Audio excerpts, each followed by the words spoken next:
12장 35절부터 50절까지 168면에 있습니다. 신약성경 요한복음 12장 35절부터 50절.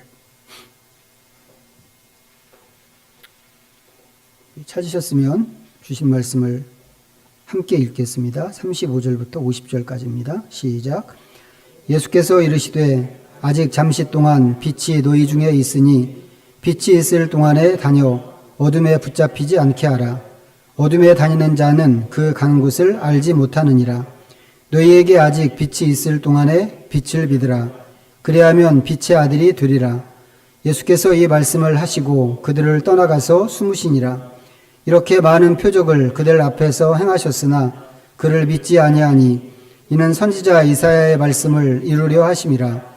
이르되 주여 우리에게서 들은 바를 누가 믿었으며 주의 팔이 누구에게 나타났나이까 하였더라.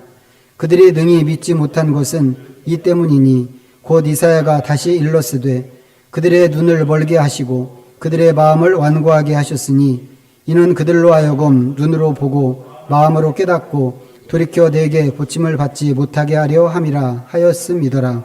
이사야가 이렇게 말한 것은 주의 영광을 보고 주를 가리켜 말한 것이라.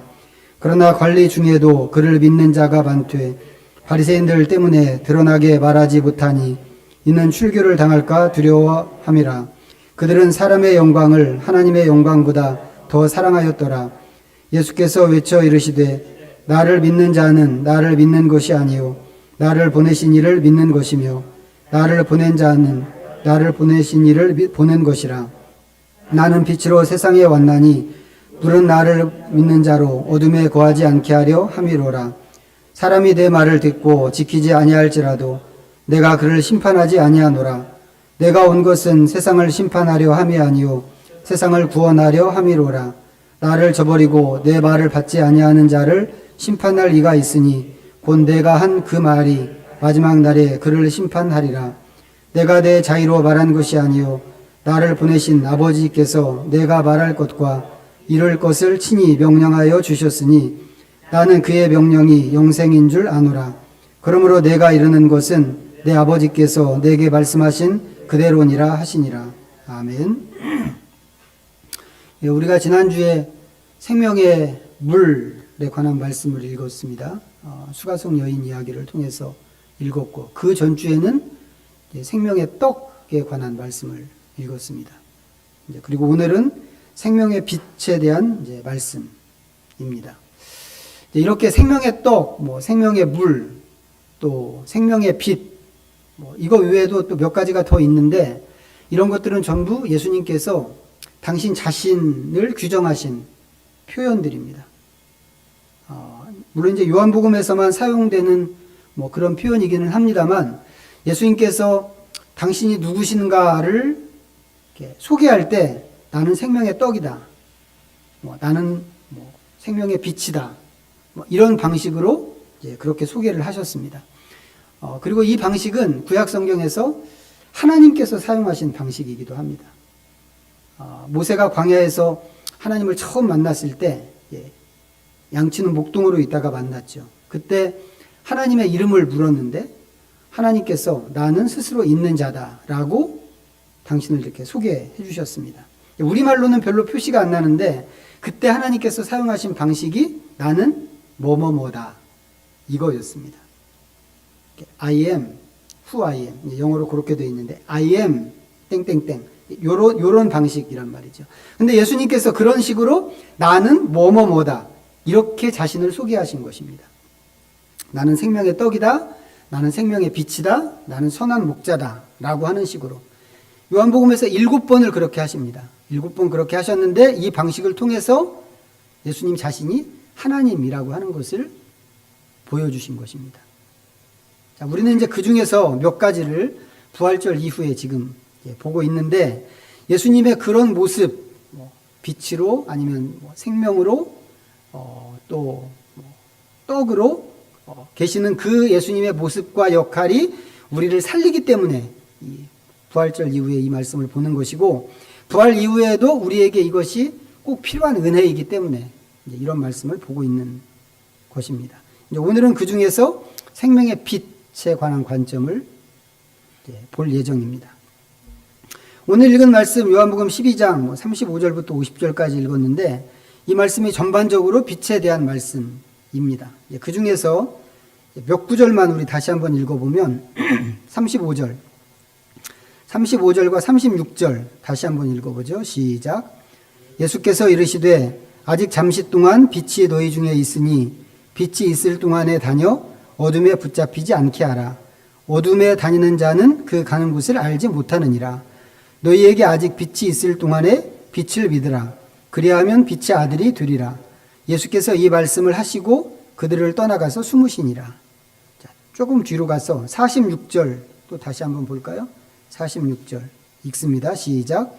나는 빛으로 세상에 왔나니 무릇 나를 믿는 자로 어둠에 거하지 않게 하려 함이로라. 자, 이런 말씀 중에서도 요 46절 말씀이 이제 오늘의 요절이라고 할 만큼 중요한 말씀입니다. 그런데 이게 왜 그렇게 중요한가? 예수님께서 세상에 오신 목적을 표현하는 또 다른 방식이기 때문에 그렇습니다. 당신이 세상에 왜 왔는가를 그렇게 보여주고 계시잖아요. 나는 빛으로 세상에 왔나니 무릇 나를 믿는 자로 어둠에 거하지 않게 하려 함이로라. 여러분들 이런 생각을 해보셨는지 모르겠는데 이 세상은 우리가 사는 세상이요. 이 세상은 빛과 어둠 이렇게 두 가지로 된 세상입니다. 물론 이제 보통은 빛과 어둠이라고 안 하고 밤과 낮 이렇게 얘기하죠. 그렇지만 성경상으로는 빛과 어두움이 더 본질적인 표현입니다. 자, 볼까요? 창세기 1장 말씀 보겠습니다.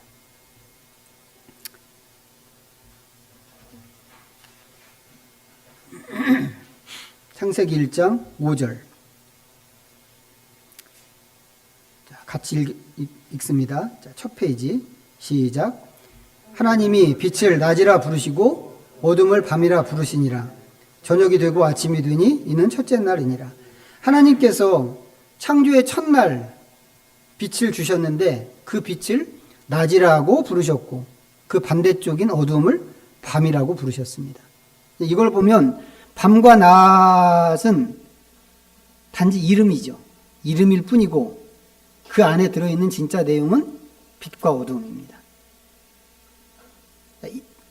인간들의 그 인간적인 경험을 측면으로 생각하면 이 빛은 무엇인가? 빛은 사람이 활동하는 영역이죠. 어둠은 활동을 멈추는 영역입니다. 물론 지금은 우리가 밤에도 엄청나게 활발한 활동을 하고 살고 있죠. 밤이 없다. 이렇게 얘기해도 될 만큼 밤에도 쉴 틈 없이 움직이고 돌아가고 있는 게 사람들이고 우리의 사회이기도 합니다.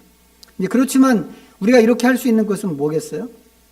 사람이 인공적으로 빛을 만들어 쓰고 있기 때문에 이렇게 할 수 있는 거죠. 빛이 없으면 절대 이렇게 할 수 없습니다. 그러니까 옛날에 가로등도 없던 그런 시절에는 낮에는 일하고 밤에는 잠을 잔다. 하는 이런 아주 단순한 이런 구분만 있었을 뿐입니다. 그런가 하면 우리는 이제 이 빛과 어둠을 영적인 차원에서 또 생각할 수 있습니다. 빛은 하나님의 영역이고 어둠은 사탄의 영역이라고 하는 거죠. 물론 궁극적으로는 모든 것이 다 하나님의 손 안에 있습니다. 하지만 사탄은 어둠 안에서 활동이 더 활발하죠. 또 그렇게 사탄의 활동이 활발한 그 영역을 우리가 어둠이라고 하는 것도 있습니다.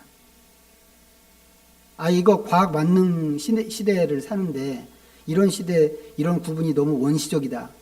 이렇게 생각이 들 수도 있겠습니다만 그렇지만 이런 것은 우리 본능 안에도 있는 것이 아닌가 싶은 생각이 또 들기도 합니다. 누가 가르쳐 주지 않아도 이 어둠이 우리에게 주는 두려움 같은 것이 있단 말이죠. 그래서 영화나 소설 같은 데 보면 전부 어둠을 그런 식으로 그리고 있는 게 있습니다. 그런가 하면 나쁜 짓은 주로 어두운 데서 일어나는 것도 있죠.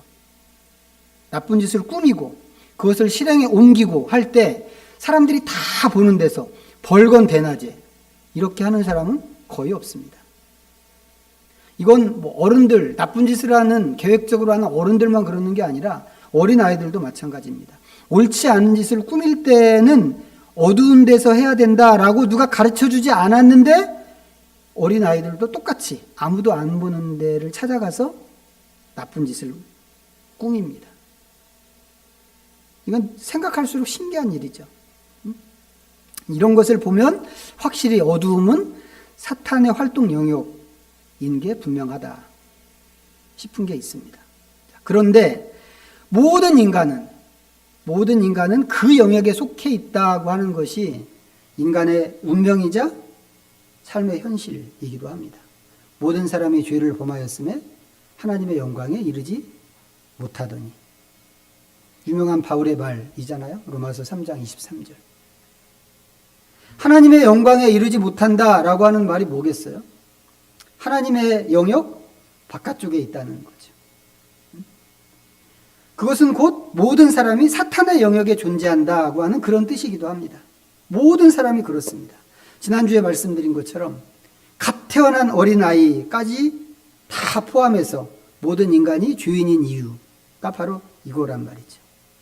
그리고 그런 의미에서 모든 사람은 어두움에 속해 있다고 하는 그 규정이 맞는 규정입니다. 자, 그런데 아까 다시 읽었던 요한복음 본문 46절이 말하는 게 뭐였어요? 그런 사람들 중에서 예수님을 믿는 사람을 어두움에 있지 않게 하는 것, 이게 예수님이 빛으로 세상에 오신 목적이라고 하는 것입니다. 이 얘기를 골로새서 1장에서는 좀 다르게 표현했습니다. 한번 보시죠. 골로새서 1장 324면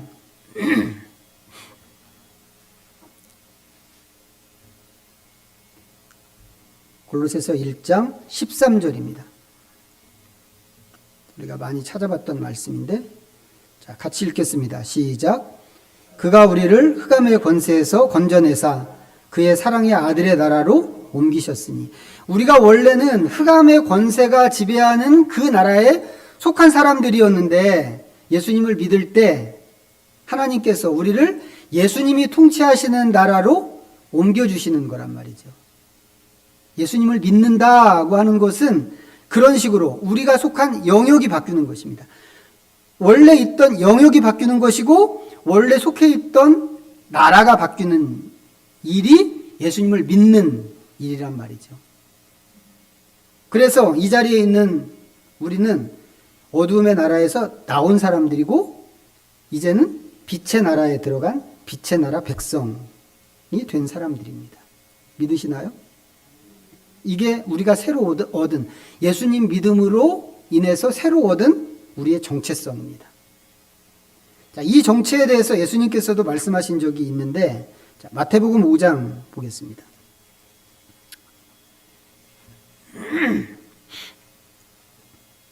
마태복음 5장 14절부터 16절까지. 자, 읽어보겠습니다. 시작. 너희는 세상의 빛이라. 산 위에 있는 동네가 숨겨지지 못할 것이요 사람이 등불을 켜서 말 아래에 두지 아니하고 등경 위에 두나니 이러므로 집안 모든 사람에게 비치느니라. 이같이 너희 빛이 사람 앞에 비치게 하여 그들로 너희 착한 행실을 보고 하늘에 계신 너희 아버지께 영광을 돌리게 하라. 예수님의 말씀은 우리의 정체가 빛의 나라 백성인데 빛의 나라 백성이면서 또 우리 자체가 빛이라고 하는 것입니다. 지금 읽은 말씀에서 예수님 말씀하시는 것이. 그리고 이 빛은 착한 행실을 통해서 드러나야 하고 그 빛이 드러나면 세상에 있는 사람들이 그것을 알아본다고 하는 것입니다. 우리가 해외에 나가면 이렇게 여권 들고 나가잖아요. 난 대한민국 국민입니다. 이 여권이, 들고 나가는 여권이 우리가 대한민국 국민이라고 하는 것을 드러내주는 거잖아요. 증명해주는 건데, 그런 것처럼 우리의 착한 행실이 우리가 빛의 나라 사람이라고 하는 것을 드러내는 역할을 한다고 하는 것입니다. 그리고 그것이 세상을 밝게 하는 역할도 한다고 하는 거죠. 이거 굉장히 중요한 얘기입니다. 굉장히 중요한 얘기인데 사람들이 많은 부분 요 대목을 오해하고 있습니다. 이런 거죠. 대부분의 사람들이 이렇게 이야기합니다. 예수님을 믿기만 하면 된다. 맞나요? 맞습니다. 제 질문에 함정이 있는 것처럼 들리나요? 예수님을 믿기만 하면 됩니다. 우리는 진짜 다른 거 필요 없단 말이죠. 믿기만 하면 됩니다. 요한복음 본문에서 본 것처럼 믿기만 하면 어떻게 된다고요? 어둠의 나라에서 나오게 된단 말이죠. 그게 예수님께서 하시는 일이라고 그랬습니다. 그런데 진짜 믿는다고 하는 것을 어떻게 할 수 있죠? 이 믿음이라고 하는 게 손에 잡을 수 있는 게 아니잖아요. 믿음 여기 있군 딱 이렇게 할 수 있는 게 아니란 말이죠. 눈으로 볼 수 있는 것도 아닙니다. 그래서 그러는지 사람들 사이에는 이 믿음을 오해하는 경우가 꽤 많습니다. 대표적인 경우가 믿음과 상관없는 문제를 믿음의 문제라고 생각하는 경우입니다. 뭐가 있을까요? 예를 들면 제가 초신자였을 때 설교 예화로 많이 들었던 건데 목사님들이 이런 예를 들으셨어요. 나는 내가 탄 버스가 나를 우리 동네까지 데려다 줄 것을 믿어. 그렇기 때문에 그 버스를 타고 가면서 잠도 잘 수 있어. 라고 그랬어요. 그런 얘기나 아니면 나는 이 건물이 무너지지 않을 것을 믿어. 그렇기 때문에 내가 이렇게 3층까지 올라와서 걱정하지 않고 예배를 드릴 수가 있어. 이게 제가 초신자 때 들었던 예화였거든요. 설교 예화. 근데 사실 이런 거는 믿음이 아니란 말이에요. 이건 믿음이 아니고 사회적인 합의이고 약속입니다. H5번을 타면 저희 집 가거든요. 딱 저희 집 앞에서 내리거든요. 그 H5번을 제가 탈 때, 나는 이 버스가 우리 집 앞에까지 가는 걸 믿어. 이렇게 하고 타지 않겠죠. 여러분도 마찬가지 아니겠어요? 우리 집에 가는데, 우리 집 가는 버스를 타고 간다면서 믿음을 갖고 타나요? 아니란 말이죠. 이미 그 약속되어 있는 거란 말이죠. 이 버스는 우리 집 앞을 지나가는 버스로 사회적으로 합의가 되고 약속된 얘기란 말이죠. 그건 믿음 문제가 아닙니다. 그런가 하면 어떤 것은 통계이고 확률입니다. 이 건물이 무너질 수 있죠.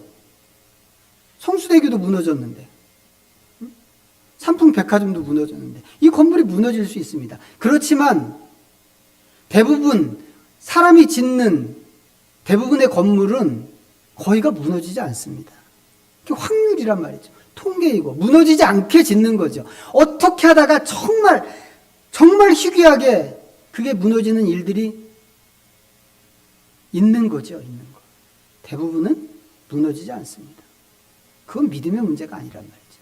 여기 올라올 때 이게 무너질까 안 무너질까? 무너지지 않을 거야. 믿음을 갖고 올라가고 우리가 그렇게 하지 않는단 말이죠. 그런데 그런 거를 믿음이라고 말했던 때가 있었습니다. 그런가 하면 사실이 아닌 것을 믿는 경우도 있습니다. 예를 들어서 사기꾼한테 사기를 당하는 거. 그거 믿고 따라가다가 그렇게 된 거잖아요. 처음부터 사기를 당할 생각으로 사기꾼을 믿었을까요? 그런 거 아니란 말이죠. 당할 때는 그게 진짜처럼 생각이 된 거죠. 그래서 믿고 따라간 겁니다. 근데 시간이 지나고 뚜껑을 열어보니까 그게 가짜였고 사기였습니다. 지금은 표현의 자유라고 하는 이름으로 가짜 정보를 만들어서 유포하는 사람들이 굉장히 많아졌습니다. 그거 믿는 사람도 당연히 많겠죠. 하지만 진실은 뭐예요? 그게 그 내용이 가짜라는 것입니다. 이런 것을 믿는 것도 분명히 믿음입니다. 아주 철석같이 믿는 거예요. 근데 그 가짜를 믿는 믿음이기 때문에 허망한 거죠. 근데 더 심각한 것은 이런 겁니다. 자기가 거짓말을 해놓고 거짓말을 안 했다고 믿는 것입니다. 어떻게 그럴 수가 있을까요? 다른 사람은 다 몰라도 자기는 알잖아요. 내가 거짓말하는 것을 하나님도 아시고 마귀도 알고 나도 알잖아요. 최소한 셋은 안단 말이에요. 셋은. 그래서 거짓말을 해놓고 거짓말이 아니라고 한다면 보통 사람들한테는 그게 또 다른 거짓말로 보일 수 있습니다. 제가 거짓말했다는 걸 숨기기 위해서 또 거짓말을 하는구나, 이렇게 생각할 수 있단 말이죠. 그런데 심리학자들이 실험을 해봤더니 자기가 한 거짓말을 진짜라고 믿는 사람이 있더라고 하는 겁니다. 요즘에는 자기가 말한 것을 안 했다고 하는 사람들도 있죠. 한 것을 안 했다고 우기는 것도 있겠지만 진짜 안 했다고 믿는 사람도 있습니다.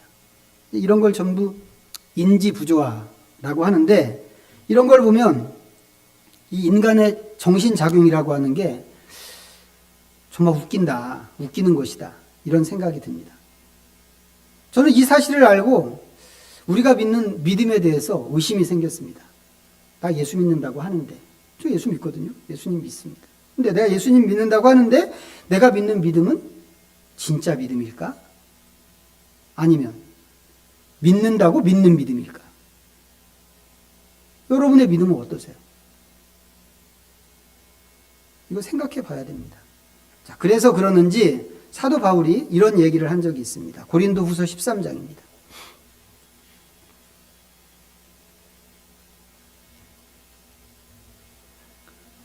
그냥 믿으면 되지, 뭘 이렇게 골치 아프게, 이런 생각을 혹시 하실지 모르겠는데 바울이 하는 말을 한번 들어보세요. 고린도후서 13장 300페이지에 있습니다. 5절 읽어보겠습니다. 시작. 너희는 믿음 안에 있는가? 너희 자신을 시험하고 너희 자신을 확증하라. 예수 그리스도께서 너희 안에 계신 줄을 너희가 스스로 알지 못하느냐? 그렇지 않으면 너희는 버림받은 자니라. 아시겠지만 고린도 교회는 성경에 나오는 교회 중에서 가장 교회 같지 않은 교회였습니다. 이 사람들이 진짜 교회가 맞나? 이 사람들이 진짜 성도가 맞을까? 이런 사람도 성도라고 이야기할 수 있을까? 라고 할 만큼 엉망이었던 사람들이 고린도 교회였는데, 바울이 그 사람들을 향해서 너희가 진짜 믿음 안에 있는가? 자신을 시험하라고 그랬습니다. 믿음 안에 있다고 생각하지만 아닐 수도 있다는 거죠. 실제로는 아닐 수도 있다는 겁니다. 분명히 믿는다고 생각하고 그 믿음에 대한 확신도 있는데 실제로는 그게 믿음이 아니었거나, 아니면 내가 믿는 게 진짜가 아니었거나, 내용물이 진짜가 아니거나 한다면 이것만큼 억울한 게 어디 있겠어요? 내 믿음이 가짜거나 내가 믿는 것이 가짜거나 억울하지 않겠어요? 그런 만큼 우리는 여기 지금 읽은 이 바울의 권면, 이거 우리 자신에게 꼭 적용하고 점검해 봐야만 합니다. 내가 믿는다고 하는 것이 확실히 무엇인가? 정확하게 무엇인가? 난 무엇을 믿는가? 나는 이 믿음으로 무엇을 얻으려고 하는가? 내가 얻으려고 하는 것과 성경이 주려고 하는 것, 그것이 일치하는가? 우리가 점검하고 확인할 것들이 여러 가지가 있는데 이거 전부 꼼꼼하게 따지고 살펴서 점검을 해봐야 됩니다. 우리가 믿는다고 하는 것이 허망한 결과가 되지 않게 하기 위해서 꼭 필요한 작업입니다. 다시 원래 주제로 돌아가서 생각하면, 예수님께서는 당신을 진짜로 믿는 사람들을 어둠의 나라에서 빛의 나라로 옮겨주셨습니다. 그리고 그렇게 하시는 예수님의 목적은 그렇게 옮겨진 사람들이 더 이상은 어둠에 살지 않게 하는 것, 이게 예수님이 하신 목적입니다. 문제는 뭐냐면 그렇게 빛의 나라로 옮겨온 사람들이 더 이상 어둠에 살지 않냐라고 하는 것입니다. 요한일서 말씀 볼까요? 1장. 요한일서 1장. 388면.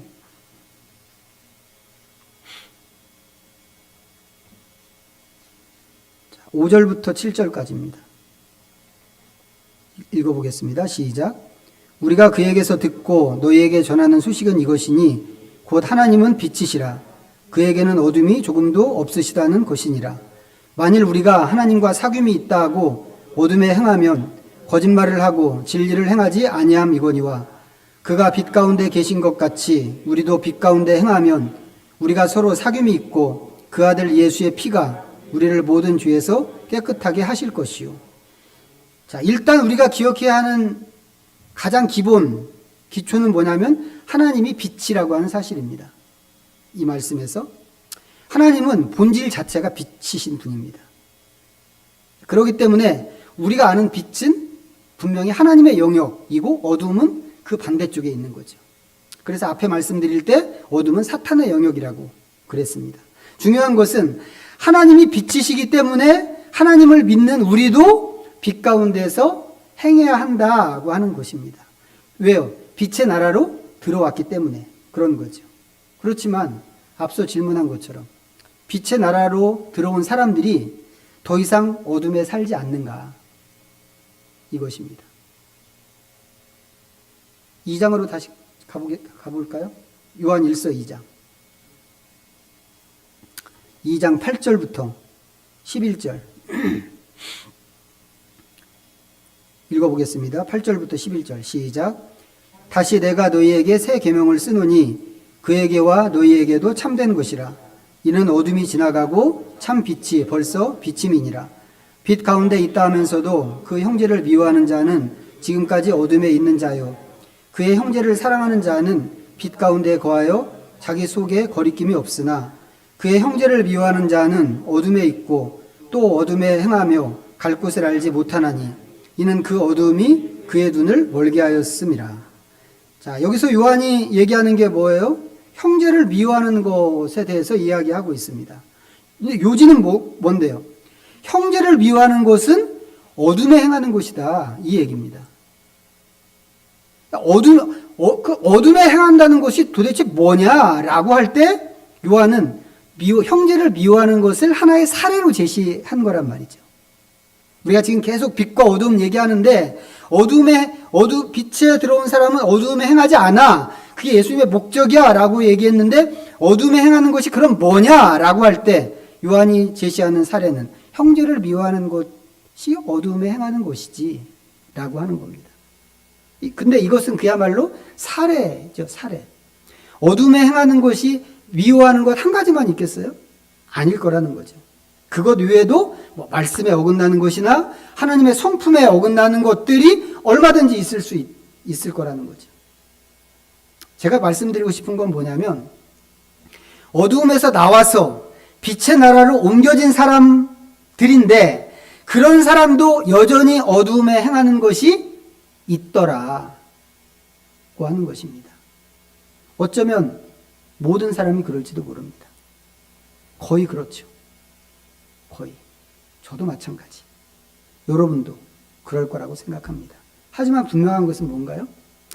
그야말로 모든 사람이 그렇게 산다고 하더라도 그렇게 되는 것이 정상은 아니라는 겁니다. 우리가 빛으로 들어와서 빛의 사람이 되었음에도 불구하고 여전히 어두움을 따라서 행하는 것이 있을 수 있단 말이죠. 모든 사람이 그렇게 사는지도 모르겠어요. 그렇지만 다 그렇게 사는데 이렇게 얘기하면 안 된다는 거죠. 왜? 그것 자체가 정상이 아니기 때문에 그렇습니다. 이게 왜 정상이 아닌가요? 그렇게 하는 것이 우리를 더 이상 어둠에 거하지 않게 하겠다고 하는 예수님의 목적에 맞지 않기 때문에. 일단 첫째가 그거. 또 본질이 빛이신 하나님을 우리가 되찾았는데 예수 믿고 원래는 하나님 잃어버린 사람들이었잖아요.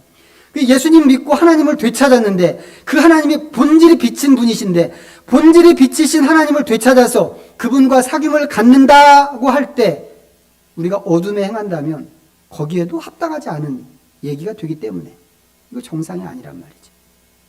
또 이제 빛의 나라로 옮겨진 빛의 나라 백성으로서 우리가 새로운 정체성을 가졌는데 우리가 얻은 그 새로운 정체성을 드러내지도 못하게 하는 것이기 때문에 어둠에 행하는 것이 정상이라고 할 수 없다고 하는 겁니다. 모두가 다 그렇게 살아도.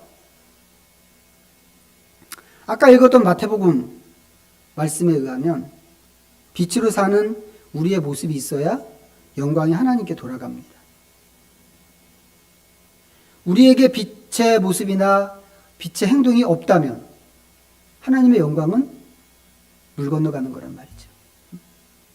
내가 주님의 영광을 위해서 성가대도 하는데요. 내가 주님의 영광을 위해서 뭣도 하는데요. 이거 다 소용없는 짓이란 말이죠. 빛의 모습. 바깥에 있는 모든 사람들이 알아볼 수 있는 빛의 모습. 그것이 없다면 하나님의 영광은 끝이다. 라고 하는 겁니다.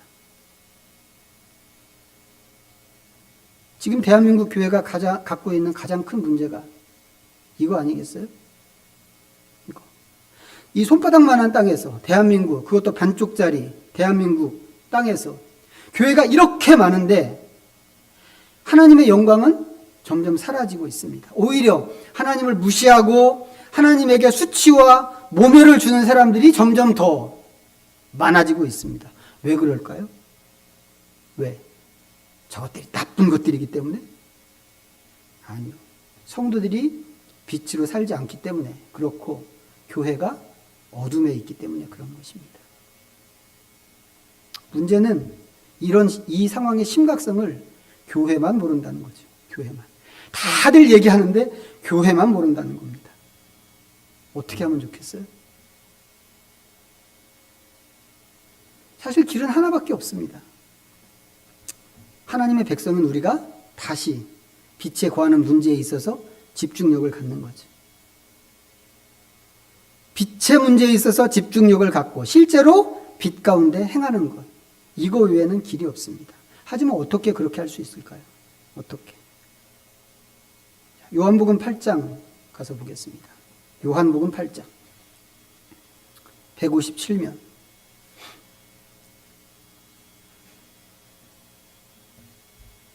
8장 12절입니다. 같이 읽겠습니다. 시작. 예수께서 또 말씀하여 이르시되 나는 세상의 빛이니 나를 따르는 자는 어둠에 다니지 아니하고 생명의 빛을 얻으리라. 우리가 할 일은 뭔가 하면 지난주에도 말씀드렸고 저지난주에도 말씀드렸는데 똑같이 다시 예수님에게 나가는 것. 이게 우리가 할 일입니다. 특히 빛으로 오신 예수님께 나가는 것. 이게 너무너무 중요하단 말이죠. 우리가 예수님께 나가면 어떤 일이 생길까요? 예수님께 나가서 빛이신 예수님 앞에 서게 된다면 무슨 일이 벌어질까요? 우리의 죄와 우리의 어두운 부분이 드러나게 될 겁니다. 당연하죠. 빛 가운데서는 모든 게 다 드러나는 거니까.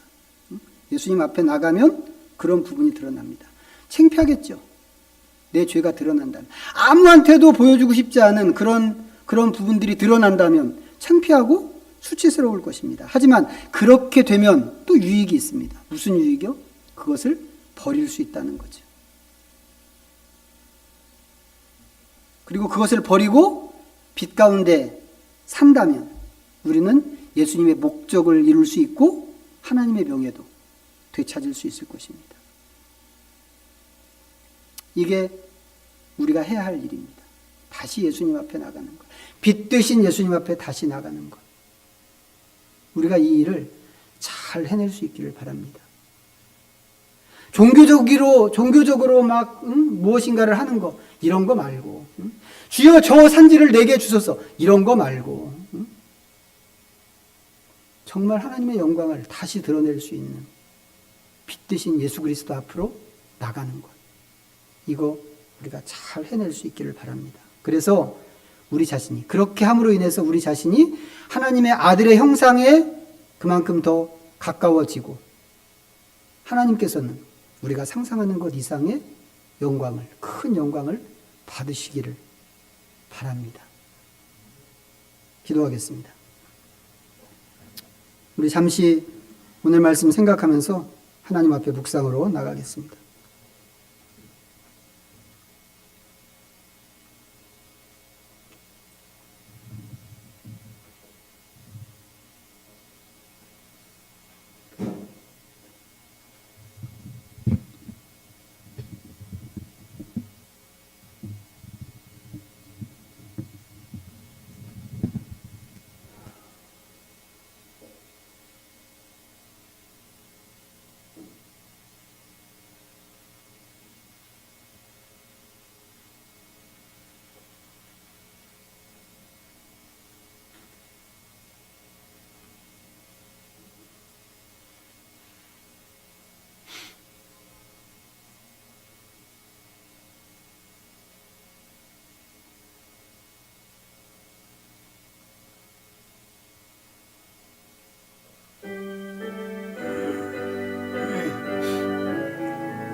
자비하신 하나님, 어둠에 속해 있던 우리를 부르셔서 아들의 나라, 빛의 나라 백성이 되게 하신 것을 감사합니다.